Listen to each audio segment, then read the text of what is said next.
What's going on YouTube? JoJo Speaks here, back again with another video. So what I wanted to do today is give you guys my review of a new show that is on Netflix called Heartbreak High. Now this is a remake of a show with the same name based in Australia. Now this show is awesome. I've been watching a lot of shows that have been centered around high school with this new generation and how they're adjusting to life. So what I wanted to do, you guys, is just tell you guys my favorite characters and my favorite plot lines. I'm not going to really get into the nitty gritty of every single thing that went on, but I'm just going to let you know what touched me in a special way. So I first wanted to get out of the way A Marie. A Marie is our main character. She is a really awesome girl. She knows who she is for the most part, but you know she's just a regular teenage girl, and I really love her plot line with the two love interests that she does have, and it's awesome. There's also Harper. Harper is A Marie's best friend. Harper and A Marie have actually made something called an incest map, which is basically telling everyone who's sleeping with whom and all that good stuff. And they've done it in like an abandoned area of the school, so yeah, it's something that's going to get everybody in a little bit of trouble. So there's also this character called Darren. Darren is our non-binary gay character. He's awesome. He's probably my favorite character on the show for obvious reasons. There's also Cash, who is Darren's love interest. He's actually an asexual character, which I've honestly never seen on a TV show before, seeing an asexual character actually being played on a TV show. I've never actually seen that before, so I thought that was really interesting. And initially, I did not enjoy the fact that he was asexual because I really wanted his Cash's relationship with Darren to truly work out. But again, by the end of the season, rather, things were great between them. Also, there's Quinny. Quinny is autistic. I believe I've seen an autistic character shown on TV, but there's actually an autistic actress playing this Quinny character. She's a little bit all over the place. She's really jumpy. She's excited about life, but when she gets into specific areas where there's a lot of noise or there are a lot of lights or things, she kind of gets uncomfortable. And I agree. Well, not I agree with that, but I understand how she could feel that way, and how autism can kind of change the way that you react to things. Also, there's Sasha. Sasha is Quinny's girlfriend. Sasha is someone who feels like she understands what autism means, but she really didn't. She didn't know that Quinny was autistic until Quinny actually told her that she was. So Sasha is having trouble kind of navigating her relationship with Quinny, trying to protect her, but at the same time, she's really frustrated with Quinny because Quinny can get uncomfortable in certain situations, and Sasha doesn't know how to deal with that at times. There's also Dusty. Dusty is A Marie's crush from the beginning of the show. When I first saw Dusty, I was like, oh, he is fine. He is very good looking. Then there's also Malachi. Malachi is A Marie's other love interest, and he's the new kid in school, and he gets pulled into this class. Everyone who was on the incest map was pulled into this class called the sexual literacy, a sexual literacy class. They nicknamed it sluts for whatever reason. But yeah, Malachi, he was just actually tossed in because some teacher thought he was some other student because he was a person of color. And that's one thing that I wanted to point out about this show. The representation that is shown on this show is amazing. There are plenty of people of color.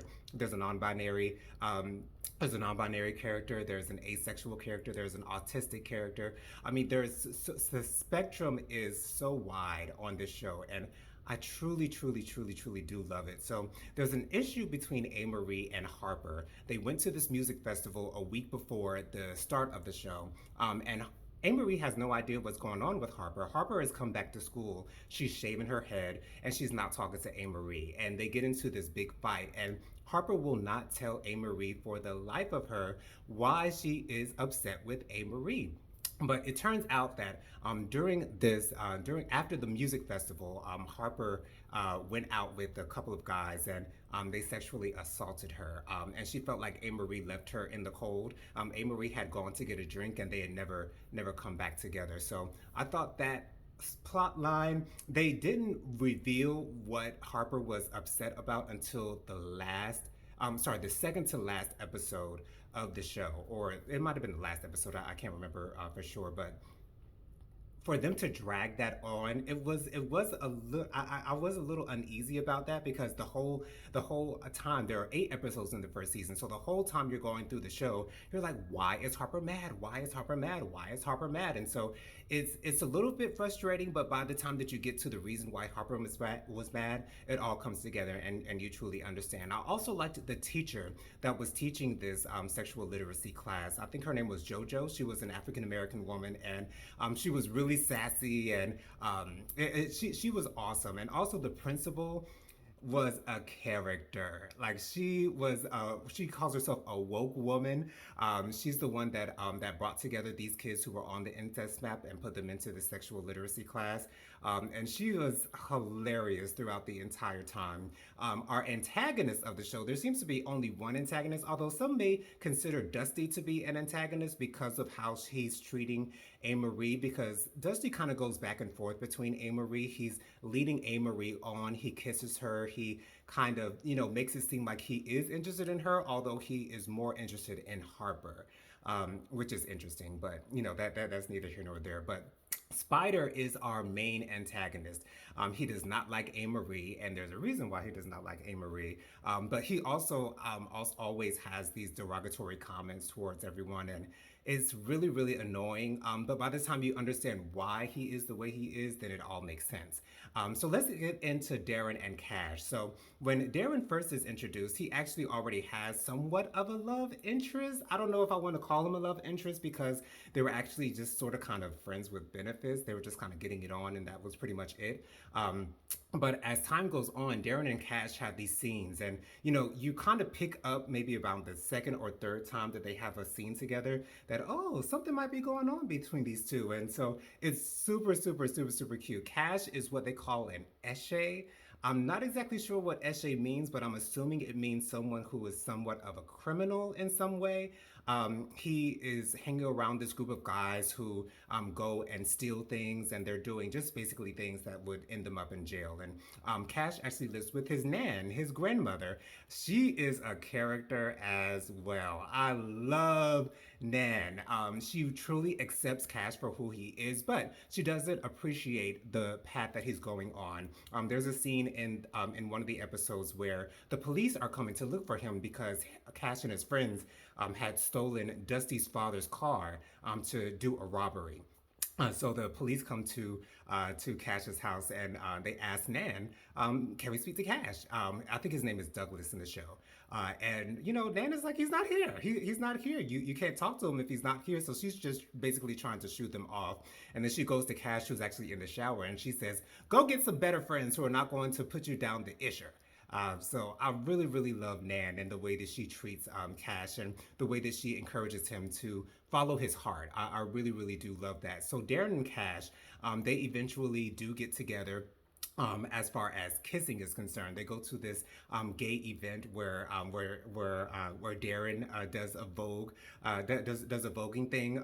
He actually gets all tens and one chop because the category calls for someone wearing all white. And so for those who are new to the ballroom scene, if a category calls for specifics, you must meet the criteria of every specific of that category. So unfortunately, he didn't get all tens across the board, but he did a great job in his voguing techniques and everything that went on with that. And so after Darren finishes his voguing, his initial love interest, I can't remember exactly what his name is. I think his name is Tip or TJ or something of that nature. He goes to congratulate him, and Cash is seen off in the distance seeing them, and Cash is a little bit jealous. And so he goes to walk off, and then Darren goes to find Cash, and Cash is like, "Oh, well, I didn't want to interrupt you and that other guy. It seems like you guys had something going on." And Darren's like, "No, no, no, no, no, no. Nothing going on between us. Nothing in the future. Nothing in the future or in the present is going on between us. We're not anything." And so later on, Cash asked Darren to kiss him, and And so Darren is in this position. Darren is very sexually active, and so sex is something that seems to be very important to him, and that's how he shows his love in a way. And so when it comes to the two of them, with Cash being asexual, sex doesn't really do much for him, and it makes him uncomfortable. And Darren really does not understand that. He's like, well, maybe you haven't done it with the right person, or maybe you weren't doing it the right way, or maybe maybe I can help you to experience sex in a better way, in the way that it's supposed to be experienced. But Cash is at a point where I believe he feels as though he knows that sex is not something that he wants, and Darren comes to the realization that okay, so this is where Cash stands as far as sex is concerned, and I'm not sure and I'm not sure how I'm going to deal with this, but eventually he tells Cash, I can do this with you. I want you. We can figure this thing out. And on the last episode, Cash is running away from the cops and he runs to the school. He's late for their sluts class, and he runs in and he confesses his love to Darren, and it's amazing. And then, of course, Spider says, "Oh, Darren wants Cassius as Shay baby," and then Quinny says, "Shut the f up, Spider." It's awesome. They all actually tell Spider to shut the f up quite a few times during the show. It's really really funny, but I truly do love the relationship between Darren and Cash. Just a different way of showing gay love, because a lot of times when you see gay relationships, it's almost always about sex. But in this way, it's more about the love. And I really do love that. To get back into Amory and Harper's situation, Harper tends to do things against Amory really sometimes unknowingly, but it's like, how could you not know? So in the first episode, it's obvious that Amory has a crush on Dusty. Dusty actually kisses Amory at this cemetery party that they were having, and then at the end of the party, Harper and Dusty actually jump over this fence because the students were told that they're not supposed to have any type of parties or any type of gatherings or anything of that nature. And so Harper actually scrapes her elbow as she jumps over the fence, and Dusty helps her up, and he takes her back, and they actually end up having sex. And so, excuse me.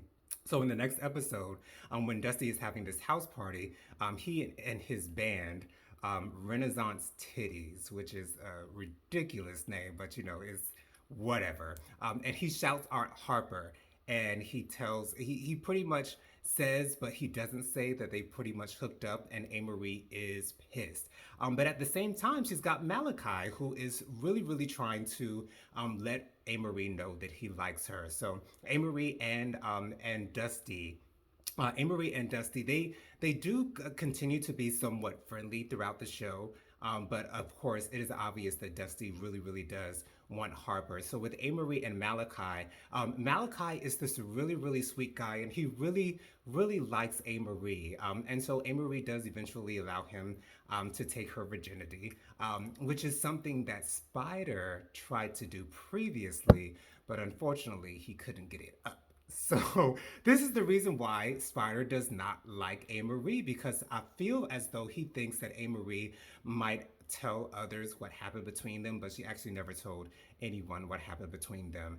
So overall, this show is awesome. I really encourage a lot of you guys to watch this. I don't believe I spoiled too much of the show. Oh, one more thing that I did want to cover: the relationship between Darren and Quinny. Darren and Quinny are actually best friends, and so after Quinny goes on this date with Sasha, Sasha, who was her girlfriend in the show, their first date.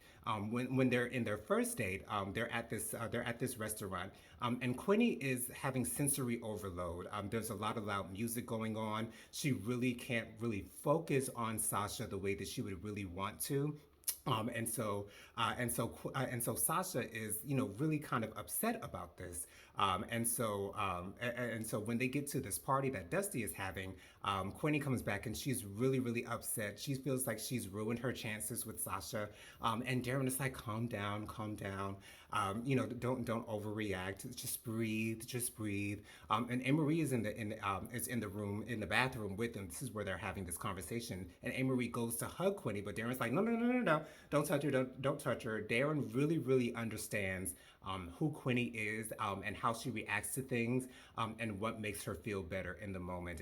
And so by the end of that night, Darren and Quinny just really spend the rest of the time in the bathroom so that Quinny can totally come down. But again, as I said, I really love this show. I suggest that you guys go out and watch it. I hope I didn't spoil too much. I'm going to put spoilers on the title so that you guys know this is spoiler filled. But I really do love this show. There is a second season coming, and I really love these shows that are showing high schools. In this new generation. Sex Education, which is another Netflix show that I truly loved. Another show called Generations, which unfortunately did not get a second season, but it is on HBO Max if you want to check that out. Chester is my spirit animal. I love Chester, but yes. So Heartbreak High, go check that out on Netflix. I'll see you guys later. Thanks for watching. Bye, y'all.